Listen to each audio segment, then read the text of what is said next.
I think that's the first thing you got to do as a DC. I mean, you got to figure out how are you going to do this? How are you going to account for all the gaps you might see? And offenses are constantly trying to add gaps with tight ends or H-backs or, maybe two tight ends. So how are we going to fit all of this stuff? So you've got to figure out defensively, what do you want to do? There's lots of ways you can do this. Football made simple.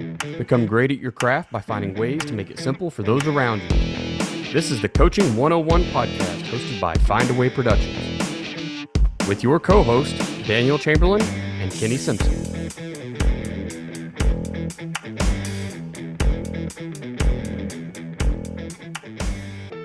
What's up, guys? Welcome back to the Coaching 101 podcast. I am Daniel Chamberlain. That is Coach Kenny Simpson. Coach, I am yet again on the road. I feel like it's become a common thing just to record on the road these days. Yeah, that's a great part about technology. We can be wherever and kind of get stuff done and get to talk football. And that's kind of, I think, what's made our profession grow leaps and bounds over the last, couple of years. For sure. I'm actually in Milwaukee, well, just west of there, preparing for your Gun Tea Clinic. Beat you here by a day, but look forward to connecting tomorrow. And I'm still kind of on a high from last weekend. That was a lot of fun to get to talk a little bit of football to strangers, coaches that I don't know or, that aren't common followers of the podcast or whatever else. So a ton of fun. So appreciate you letting me do that. Yeah. No, we had 110 or so at Boston. Looks like about 125, 130 at the ones coming up. So it's always good to connect with coaches and get to talk football. And I think clinic season this is my last clinic. So I think clinic season is kind of wrapping up for everybody, and guys are getting into spring ball or figuring out summer plans or whatever that might look like. And, it's just kind of, it's before we know it, it's going to be football season. I know I know that we do a lot more like, with 7-on-7 really brings football back into the summertime anyway. I think spring ball is more and more almost mandatory at this point with all the other stuff we're trying to do. But football almost doesn't take a break anymore, right? Because December is just kind of a snap of the fingers and it's over with. January, you get through all the holidays and then bam, it's time to get ready for spring ball and 7-on-7. So I can't even really say I'm complaining any because I love football. I love coaching. I love being out there.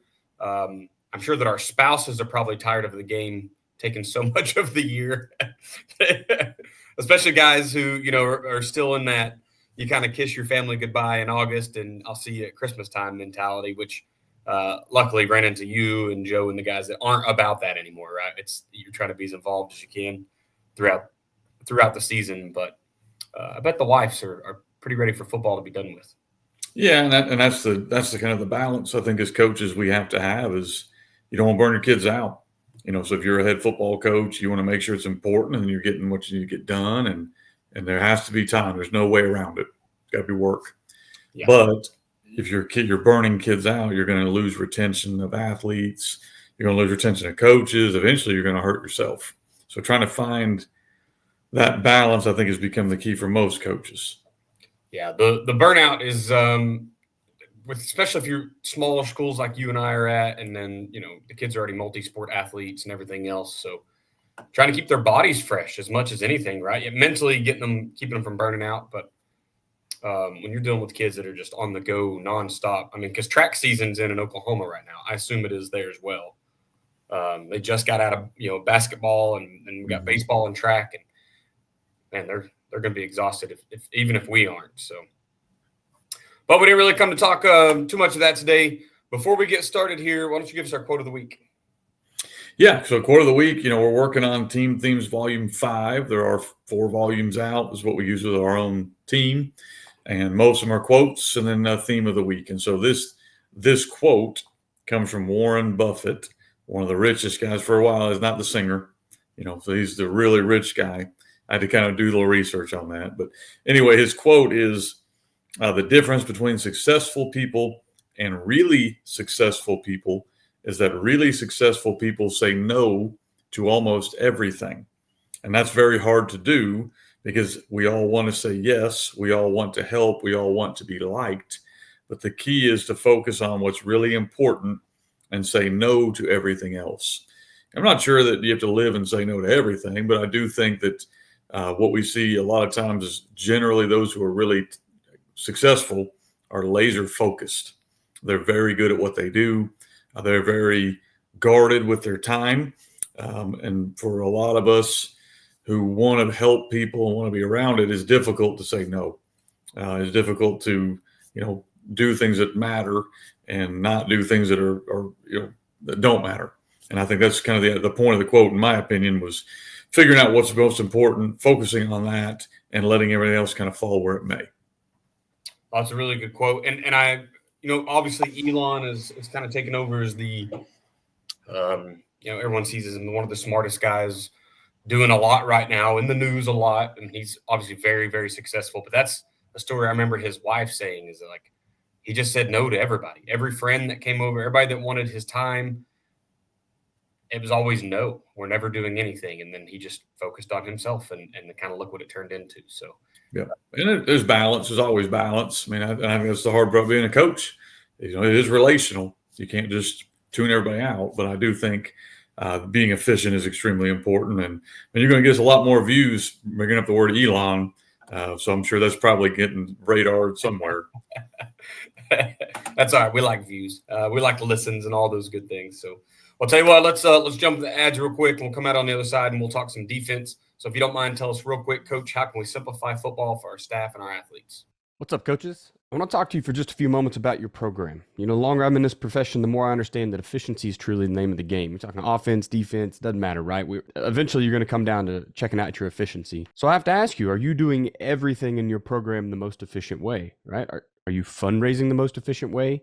Are you representing your players and your program to the public in the best way? Are you planning to build the facilities the most efficient way? If you answered no to any of those, or really even if you answered yes to all of them, and you haven't contacted Mark Bridges at Ace Sports, you're missing a key step. So look, Mark and his team, they are the go-to group for video board and scoreboard installations for your school. They're not just football either. Mark can help you mock up your newest video board for that new stadium, or maybe even your old stadium, right? That's where Mark and the guys come in. And we're not just buying a flashy thing, right? Yes, it's nice. It's pretty neat to have that big scoreboard, that big video board, but you're also, you're investing back into that program. You're investing into that newest fundraiser. Sure, you can keep selling your discount cards, your beef jerky, hosting pie auctions, whatever it is that you like to do. But let's just be honest with ourselves, guys. We're not making enough money for those big ticket items. For the big ticket items like turf, an indoor facility, that's where you need a big ticket item fundraiser. That's what Ace Sports is offering you today. Guys, I've talked to Mark several times now, right? And it always comes down to big school, small school. Right? Well, of course, the big schools can afford that new video board, but the small schools really can't. It's just not true anymore, man. Your school isn't too small, and I promise. Okay, 1A, 2A schools, it doesn't matter. Mark and the guys, they're helping them out. Contact Mark today at mark.bridges@acesports.com and let him come give you a quote. Let him show you and your administration the plan. Now, really, it's the cheat code, right? Let him show you the cheat code that is fundraising with Ace Sports video boards. Tell him Daniel sent you. This episode is brought to you by Athletic Speed and Movement. At athleticspeedmovement.com, we've taken Del Basquet's 45 years of speed and movement training and put it all in one place just for you. You can get the same training that NFL players have been getting for years, collegiate players have been getting for years, and now high schools across the nation are paying thousands of dollars to bring Del in to install his system, but we've got it online for you. It's time to help your team become faster, not just in the 40, not just their sprint speed, but between the tackles and their cuts while they're chasing down the quarterback. It's time for you to help them become faster everywhere. Jump over to athleticspeedmovement.com. There's an orange button there. Just click it. It says, get the keys to playing faster. You'll get the 3 core movement video from Dell. He's explaining the science behind it, all for just the price of your email. Check it out, athleticspeedmovement.com. Coaching 101 podcast is sponsored by Findaway Productions. Findaway Productions also sponsors fbcoachsimpson.com for all your coaching needs, with over 30 coaching materials, books, as well as 50 PowerPoints and videos and smaller materials and the free magazine headsets. Findaway Productions also sponsors offensivecoordinatoracademy.com, all things offense, and defensivecoordinatoracademy.com, all things defense. I appreciate that, Coach. We're talking clinic season now. I'm here. You're coming tomorrow. We'll be at the very last clinic. And so, not too much to talk about on the podcast with that, because if you didn't get to a gun tee clinic this year, you missed out. The next one's probably the cruise in January. Jump over and look at the cruise stuff, fbcoachsimpson.com. And then, there is an install coming up, you said, in Ohio, right, Coach? Yeah, absolutely. Clinic season's been great. After this next clinic, we'll have had over 1,100 coaches come to 9 different sites. So that was really, really cool.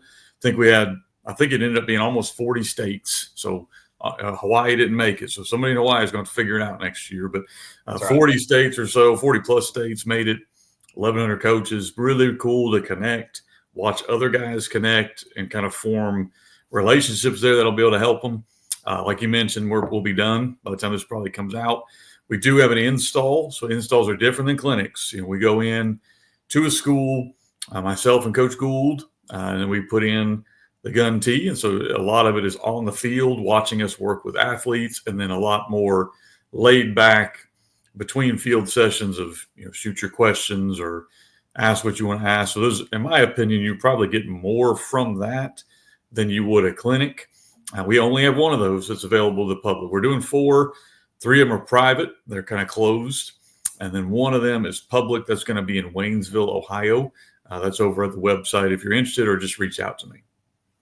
Awesome. Oh, yeah, that would be really a neat way to get into it, was seeing a full install, because the drills on paper, just like handing a kid a drill on paper, you'd never hand them, you'd go walk through it. So I think as a coach, it'd be a great way to do it.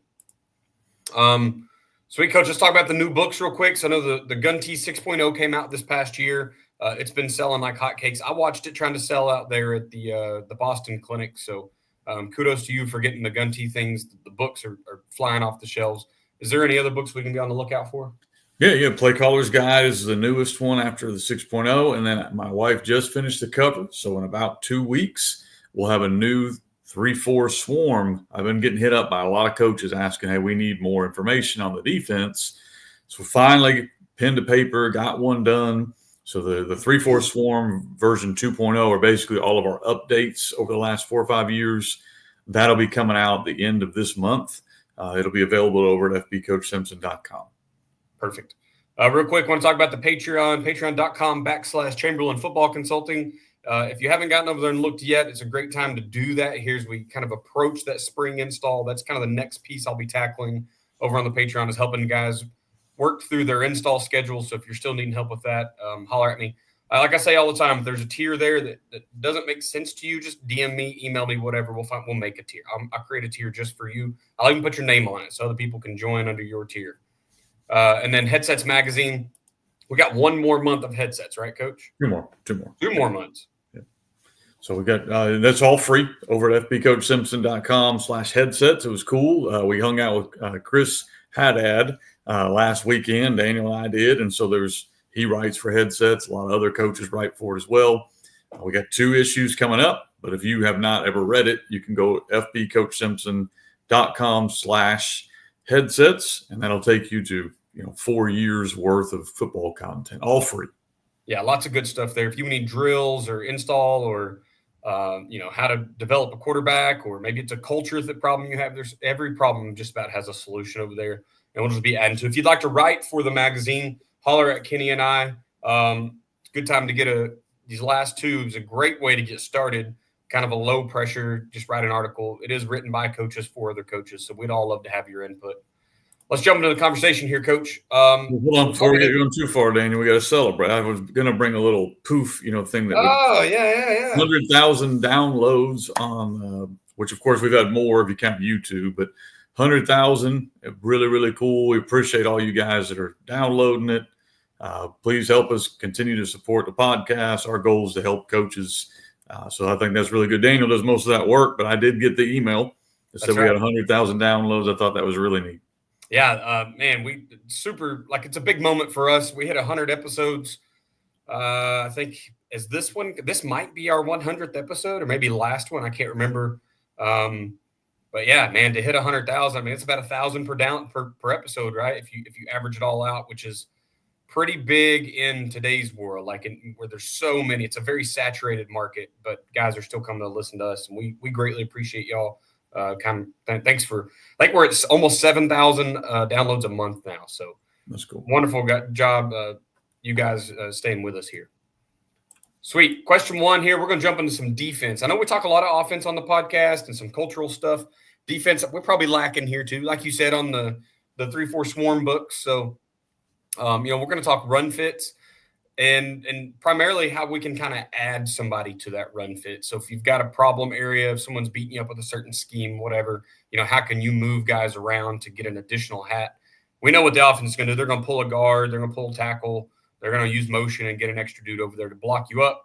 Run the quarterback, right? We kind of talked about that last week in our quarterback run episode is, you get +1 with blocking with a tailback. So how are we going to set up run fits in our base here, Coach? Then we'll talk about adding that hat. Yeah, I think that's the first thing you got to do as a DC. I mean, you got to figure out how are you going to do this? How are you going to account for all the gaps you might see? And offenses are constantly trying to add gaps with tight ends or H-backs or, maybe 2 tight ends. So how are we going to fit all of this stuff? So you've got to figure out defensively, what do you want to do? There's lots of ways you can do this. You have some teams that will try to 2-gap. Like they'll try to basically get a defensive lineman that might be able to handle 2 gaps so their linebacker is more free, to run through whatever shows. There's your traditional where essentially every player is assigned a gap, by design, where, a defensive lineman has B gap, the linebacker has A gap, or whatever that might be. But that's the first thing every defensive coordinator has got to think about when they're designing their defense. And then they have to decide, okay, who fits this personnel grouping? Because in today's world, I think you have to have DBs that can fit the run. I think back in the day, you could just play your linebackers and DBs were DBs and they were there to cover. That's great. They got to be able to cover. But as you're starting to see a lot of offenses go into heavier packages, you're starting to see DBs have to become part of the run fit, especially probably safeties. They got to be part of the run fit. So you have to figure out, how am I going to do that? Like, how am I going to ask a DB or a nickel corner or a nickel linebacker, whatever that might be, to play run and to play pass? And so that can become difficult. That's why you got to make decisions there on coverage-wise, what fits with what. I don't think you can play man and have a DB fit the run. That's not going to happen. So how are you making that happen? And then what kind of DBs do you have? Are they going to try to be an edge fitter? Are they going to be a B gap fitter? What are you asking them to fit? I think any defense you design has to start there before you can even get into coverages. And I think that's where a lot of guys can get in trouble, is they start with the coverage end and then they try to make the front end fit that. I think it needs to be done the opposite direction. Yeah, that's good. They give the formation rules. How are you going to handle with this personnel grouping? How are you going to handle, an unbalanced look where maybe you have 2 tight ends on the same side or a tight end H-back on the same side? How are you going to make sure that you're fitting potentially 8 gaps? What are your rules for that? How are you going to get to that? So I think you've got to kind of go through all of these different things. A lot of times you have formation built-in automatic rules. I get this formation. Here's kind of what we're doing. Here's how we're going to fit that. And then we can do some different things. We'll talk about that later on in this podcast. We can vary it, but we need to have a base, a home, where we know this is what we're going to do to this formation, to that formation, to that formation. From that, we can do some other stuff. You got to have keys. Who are we looking at? Who are we keying? My son is getting recruited by a lot of different schools. We went and visited a school yesterday. They brought him in the film room, talked to him for about an hour. If they want him to play kind of a nickel linebacker or a boundary safety. So the first thing they're talking to him about is, what's his run fit look like? Where does his eyes go for the pass? But when I get trips away from me or I get whatever, where am I looking? What is my key?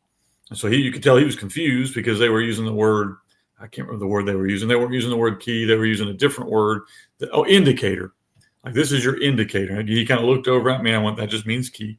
It's the same word, but what is your key, indicator, trigger, whatever the word you fit in? Where am I looking as the ball's being snapped? How am I teaching my guys to key? Are we keying the line? Are we keying the backfield? Do different guys have different keys? That's kind of stuff you need to figure out as you're working with run fits, because that's going to decide how quickly we're triggering. If we're triggering off the offensive line, we're going to fit a whole lot faster,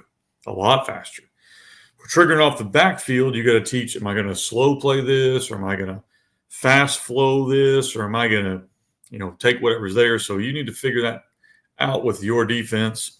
And I mention that because now you're starting to see you got to account for the RPO somewhere. So are you accounting for the RPO with a DB? Are you teaching one of your backside linebackers to slow play? Now you can't just trigger and go, because somebody's got to play, counter, cutback, RPO, all of that stuff that offenses are putting a lot of strain on you. Who's got that? So when you're figuring out your run fits, you're going to have fast flow trigger guys. Somebody, usually a safety, has got to be on the back end of that, protecting you from all the RPO and that. So it gets confusing. That's a lot of information, but that's the kind of stuff you've got to think about before you walk out there in spring football. That's got to be, day one install stuff that we're going to put in, have these rules before I can start getting into exotic blitzes, before I can start getting into tagging things, before we can start getting into stunts and movement. We got to be good at our home base. And that's, I think, where a lot of coaches miss the boat, is they want to jump the gun and get into all this other stuff before they've got their base solidified. No, that's a good point, Coach. And, as you're talking about setting up your run fits for your defense, I 100% agree that, you have to get run fits before you worry about coverage. My first year in the game, we were trying to run a 4-3 defense with a cover 3, and it just didn't fit right. Whatever the problem was, we spent a lot of time yelling at a corner because he wasn't playing force on the edge, because it's 4-3 defense. He was supposed to be, he set the edge, run it with cover 2, right? It makes sense. But we're also trying to play cover 3, and so we're screaming at him. He's getting burnt deep. So we kind of gave one guy too many jobs. And, first year in the game, I didn't know any better. And so we've continued to learn as things have gone on. But, I always think about spacing. We always talk about 7-man spacing, 8-man spacing, kind of where do you want to be at in that game? You talk about the RPO. There's guys are making you leave people in the box and then trying to read them, right? You're going to have to stop this run game from somewhere. And now we're just going to throw bubbles on you. So you got to have an answer for that kind of stuff. And then as soon as you run with a bubble, well, now I can fit there because I probably just took your force player to the sideline with my bubble guy. So, the RPOs, I think, definitely changed the game and made guys think about stopping the run in different ways. We've got to have answers there. So, we got real big this year into reading front side and back side for RPOs. Obviously not at the same time. Quarterback can only look one direction at a time, but we can pre-snap and read one, and then we'd post-snap read the other. However we needed to do things, wherever we wanted to manipulate a guy. As you just get in that spacing and how many guys you're wanting to leave in the box, 3-4 is real big right now in my area. You've got 7 guys in the box. You're trying to run too high. That's not enough guys when I come down in an ace formation. I've got 2 tight ends on the field. So you kind of have to figure that out. And then, we're going to kind of talk here in the second part, what situations do we need to gain a hat on the defensive side? So we know offensive side, we know what we're kind of trying to do. And, but on the defensive side, what are some scenarios where we need to gain a hat? So it's kind of what we're talking about today. Yeah. So the next part on this, like you said, once you have your base, once you've kind of figured out your base rules, you can't live in that. Offenses are too good. They're going to figure out really quickly how you're fitting things. And like Daniel just mentioned, they're going to RPO off a guy, or they're going to formation you out of there, or they're going to get it to where you're sitting stagnant, or I know what your rules are and you're never going to get out of those rules. Then now you are literally having to play defensive football. Like you're having to play reactive football, and you're allowing them to dictate the terms. So if you're on here and you're a defensive coordinator, nobody wants that. So you have to have some of these calls where you say, okay, we're going to do X, Y, or Z, and this is almost like a play. Like unless we get some random look, this is on. And so we have a lot of calls in our blitz world, in our stunt world, in our coverage roll world, where we have kill calls, certain things that if we see a bad look, we can kill it. But if we don't kill it, we're trying to create something. I don't think in today's world, unless you're just way better than the other team or they're not very disciplined, that you can just live in vanilla look. Like, I think you have to kind of flavor it up, mainly because I think defensive football is all about creating negative things. And so I think there's a couple reasons why you're going to have to figure out ways to either bring a DB into the picture or use movement, blitzes, stunts, whatever, to create things. The first one is you could be overmatched. You could be overmatched. And I don't care that the numbers are equal. You guys can't get off blocks because they're really good, or their running back is going to make your safety miss. You're even, but that's a tough tackle for that guy to make. So if you're overmatched, you have to kind of start figuring out, okay, how are we going to get bonus hats to the box? How are we going to get an extra guy? So it could be as simple as not even a run fit, but a pass. They got two receivers.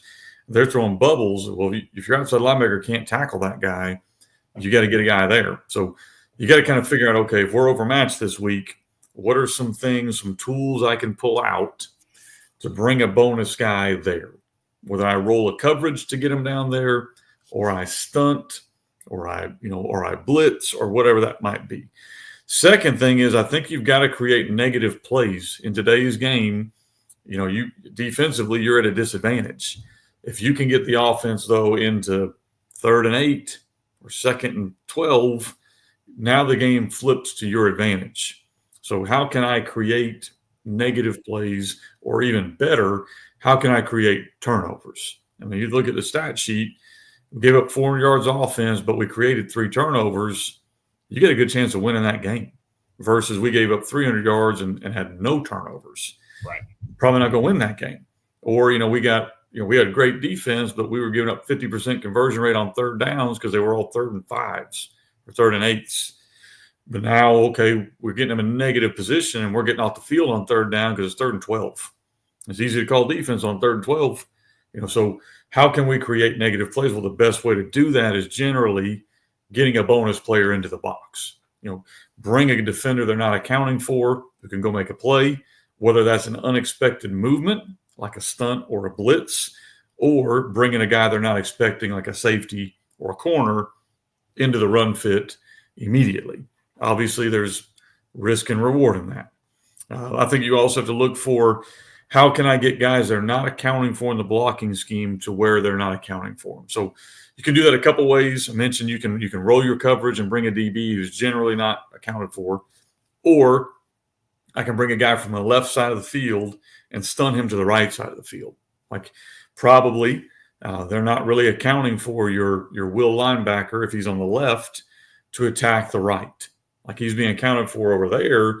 But if I can bring him from this side of the field to the other side, or do the same thing with a defensive lineman, have a defensive end run some kind of stunt. So there's ways you can do this, whether that's stunt, blitz, or bringing extra players. And then I'm a big believer in, if they have a tendency, especially in a favorable situation, why not bring one extra player, even though it might not be fundamentally sound? Let's say that it's 3rd down. Their tendency is to roll out to the field. Is there a way we could bring a bonus player off of the field? And I know that means we're going to be short to the boundary, but by tendency, they've not really shown that's what they want to do.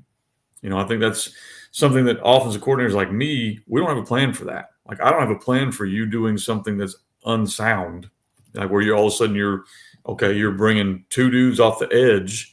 We probably don't have a plan for that. As a defensive coordinator, we don't want to do that. Like, that's a last resort. Like, you don't, because you are unsound, you're giving something up. Sometimes to stop teams that are really good, you got to do some unorthodox things. And that might be bringing multiple players through the same gap or off the edge. Again, you can't live in that world, but there will come a time in your toolkit where you may need to dig into that to get a big stop. So I think those are the things you have to think about as you're designing your defense. You said something there that is some people almost disagree with, I think, but you talk about the bubble still being in the run fit, right? Like, that is just the modern day triple option, is just throwing the RPO. It really is. And if you're not accounting for those guys in your fits, that's a pretty wide gap that you've got to fit with someone, or that guy can just go out there and block and we can get something to the edge, right? We run a lot of motion type stuff that looks like a bubble RPO, for people who do just let them ride. They just want to run cover 2 with a corner. That's great. We're going to block up your corner with what you thought was a bubble, and here we come with reverse or a toss or, whatever it is that we need.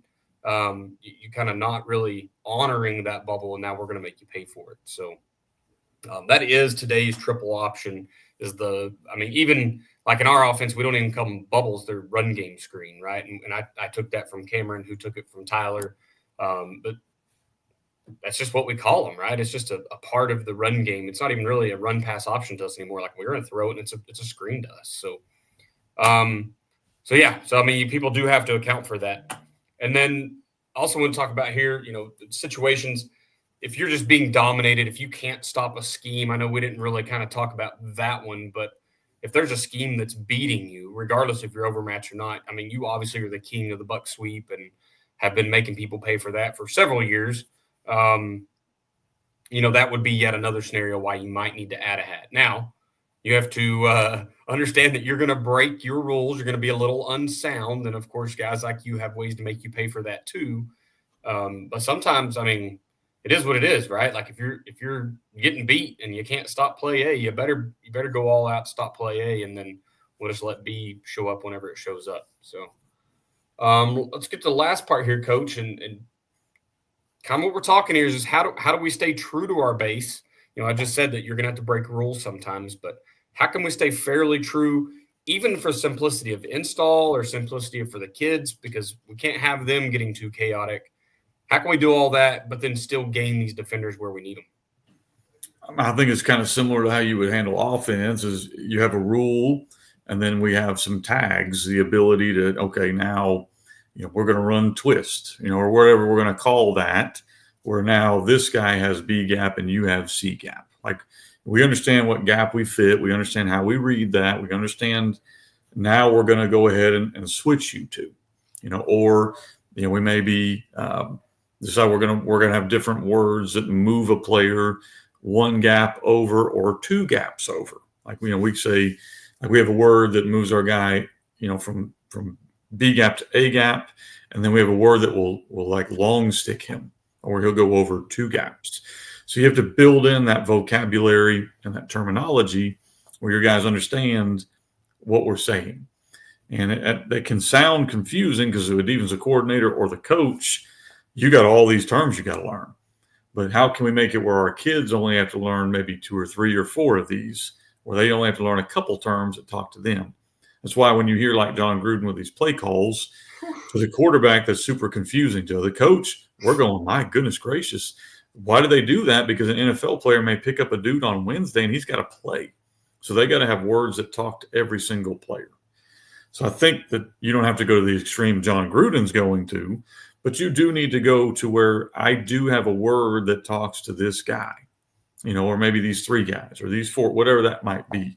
And everyone else is taught to ignore that. Okay. I think it's important that you can use movement.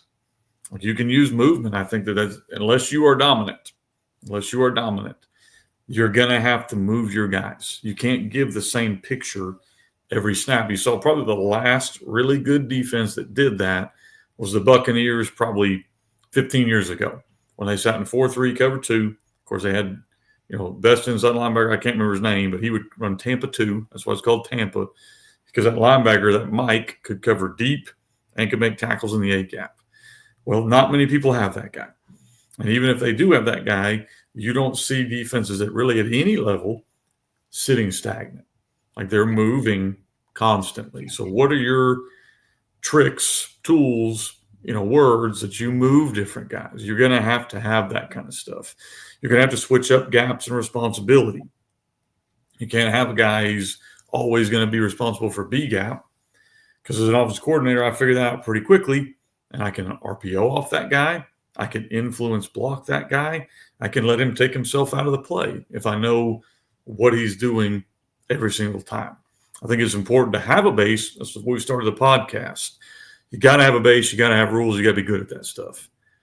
Once you've done that, you got to have the ability to move people. I think that's important. I think rolling coverages is really important with RPO game, with run fitters, with formation issues.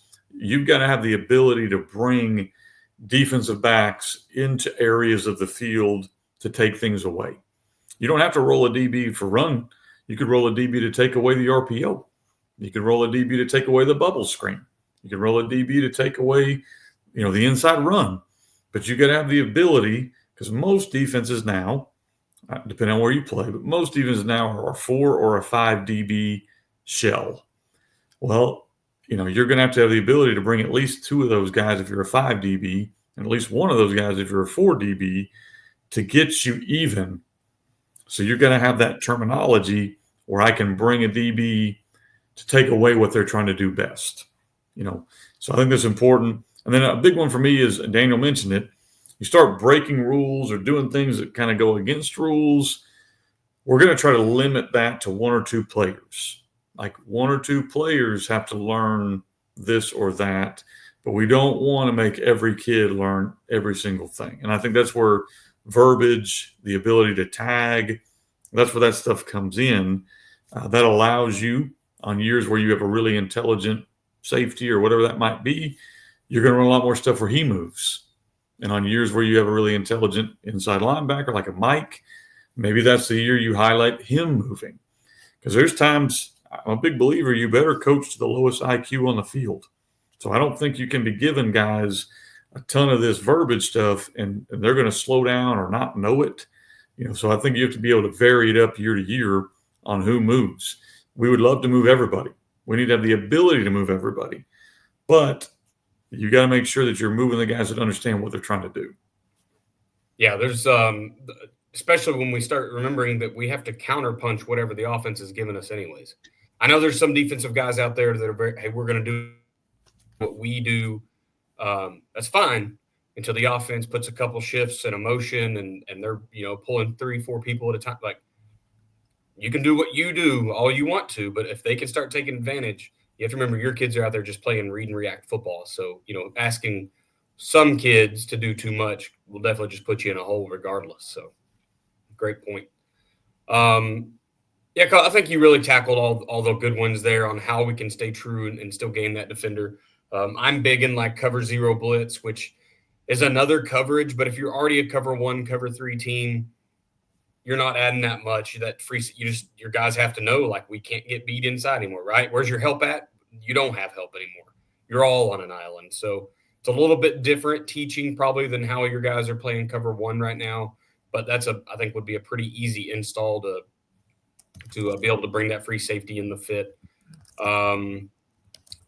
If you are a cover 2 team, having a way to switch off the backside. So maybe it's a split field situation where you can run some kind of a cloud look or something and just let that DB get deep by himself so that tall, the safety that's setting up high, he can roll down and be in the fit. So there's coverage options you have there, I think. Once again, start with the run fit and then kind of figure out what your kids can do coverage-wise while staying true. I think that's going to be your best bet. Coach, I think it's we've already gotten all the way down here to what not to do as a coach. We cooked right on through it today. So why don't you tell me what our lesson is for the day? Yeah, I want to start off too. We're going to put this out as a podcast. If you're getting to listen to it live, which it looks like we got a decent little crowd here, appreciate you guys doing it. But lesson for today on what not to do is, I think as a defensive coordinators, don't get beat inch by inch. I think that I don't know if there are, and again, I don't know who you're playing, and I don't know your situation, so you got to take that into account. But if you're playing against good teams, or the field is kind of equal, I'm not a big fan anymore of being super, super conservative. Like, I don't know if that's the best way to go about it, is to lose inch by inch. Like, okay, we're going to play off coverage and rally and tackle guys. And in the front, we're going to, if you want to run the ball for 4 or 5 yards, we're going to be okay with that. Now, hear me clearly. There are some teams that is exactly what you need to do. If you're playing a team that's not disciplined, or you're playing a team that hasn't shown they have the ability to do that, it's probably not a bad idea. I'm talking about when you're playing like these elite offensive types of teams that you're going to have to beat, to win championships. Like those types of teams, they're too good to win inch by inch. You're going to have to change the picture and create negative explosive plays. That's the way the games are won now. if you have a massive talent advantage, or like I mentioned, they're not very disciplined or whatever, obviously be smart. But if you're playing a team that's pretty efficient at what they do, you're going to have to get them behind the sticks. You're going to have to get them in unfavorable situations. And you're going to have to do things as a defensive coordinator to create opportunities for your kids to have turnovers, negative plays, all of this stuff. The days of kind of sitting back and hoping a kid makes a play, those really aren't there. Again, unless you have a ton of talent. If you do, then just run your base. But I will say this, kind of as we kind of end here, I think you better be great at your base. But I think once you've got there, you're going to have to add different tools. The offenses are getting too good for you to sit back. If you read our first 3-4 book we put out, that was only 5-6 years ago. It wasn't that long ago. And that was our philosophy, because that's what we were seeing, was we were able to play. We would bring pressure and we would do things, but our basic philosophy was keep everything underneath us, make them earn it. Well, in just 5 or 6 years, the game has changed to now where you're elite, you're good teams. You can't play that kind of football anymore and expect to be very good defensively. So you have to have the ability, and you have to do it intelligently. You can't blitz every play, but you got the ability to do that when you need to. And I think that's, to me, the biggest lesson and the biggest change I'm seeing in defensive football is if I'm coaching against you and you're going to sit in a stagnant look, we're going to probably have a really good night. But if you're giving us problems in different ways, we might still have a good night, but we're going to have to earn it a little bit more. And I think that's kind of what you want. For sure. Awesome. Well, Coach, always great points. For all you, it's like, we got a bunch of people watching. So thank you guys for jumping in today and watching this episode. Like Kenny said, we will release this as a podcast here in the next, I think it's about 2 weeks out now. So if you missed any of this stuff, you can go back and watch it there or listen to it over on the podcast. Appreciate you all for 100,000 downloads, man. That's amazing. It's a really good spot for us to be in as the podcast continues to grow. I want to mention our sponsors, Ace Sports.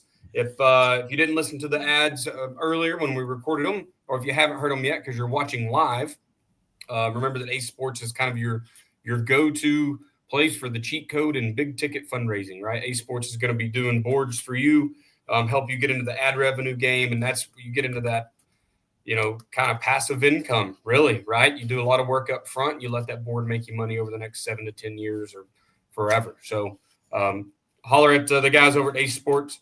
I'll actually be in Kentucky here in just a couple weeks. I think I'm 14, 15 days out.